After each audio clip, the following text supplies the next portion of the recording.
Hello darlings, welcome to DD story time. இன்னையோட story spider the mentor. ஒரு ஊரில் ஒரு ராஜா இருந்தாராம். அவர் எல்லாத்துலேயும் ரொம்ப சிறந்து விளங்கினாராம். ரொம்ப தைரியமானவர், அறிவு கூர்மை அதிகமுள்ளவர், எதுலேயுமே வெற்றியை மட்டுமே பார்த்துட்டு வந்தாராம். இதை கவனித்த எதிரி நாட்டு ராஜா இவரை எப்படியாச்சும் தோக்க அடிக்கணும்னு முடிவு பண்ணி போரில் அவரை தோக்க அடிச்சிட்டாங்களாம். அவரை தூக்கி ஜெயிலையும் அடைச்சிட்டாங்களாம். எப்பயுமே வெற்றியை மட்டுமே பார்த்துட்டு இருந்த ராஜாக்கு தோல்வியை ஏற்றுக்க முடியல. ரொம்பவும் சோர்ந்து போய் ஓரமாக உட்காந்துடுறாரு. அப்போது அங்கே ஒரு சிலந்தியை அவர் பார்த்தாராம். பெரிய சிலந்தி வலை கட்டி இருந்துச்சான். ஆனால் அந்த சிலந்தி அதுலேருந்து கீழே விழுந்துருச்சு. தன்னோட வலைக்கு ஏறணும்னு முயற்சி பண்ணி பார்க்குது. மேலே ஏறுது, கீழே விழுந்துடுது, மேலே ஏறுது, கீழே விழுந்துடுது. ஒரு தடவை 2 தடவை இல்லை, 6 தடவை இதே முயற்சியை திரும்ப திரும்ப பண்ணுது.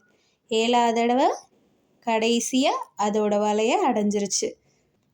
இதை பார்த்துட்டு இருந்த ராஜாக்கு ஒரு விஷயம் நல்லா புரிஞ்சிருச்சு. முயற்சி பண்ணால் கண்டிப்பாக ஒரு நாள் வெற்றி நிச்சயம் அப்படின்னு சொல்லிட்டு அதே வெறியோட எதிரி நாட்டு ராஜாவோட திரும்பவும் படை திரட்டி போர் தொடுத்தார். ஃபைனலாக வின் பண்ணி தன்னோட நாட்டை தானே கைப்பற்றிட்டார்.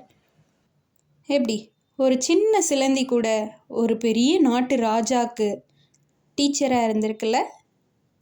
இதை தான் நம்ம திருவள்ளுவர் ஆள்வினையுடைமை அப்படின்ற அதிகாரத்தில் முயற்சி திருவினையாக்கும், முயற்சியின்மை இன்மை புகுத்திவிடும் அப்படின்னு சொன்னார். ட்ரை பண்ணால் முடியாதது எதுவுமே இல்லை குட்டீஸ். Keep on trying. ஓகே, போன கொஸ்டின், காஃபி ஏன் உடம்புக்கு நல்லதில்லைன்னு கேட்டிருந்தோம்.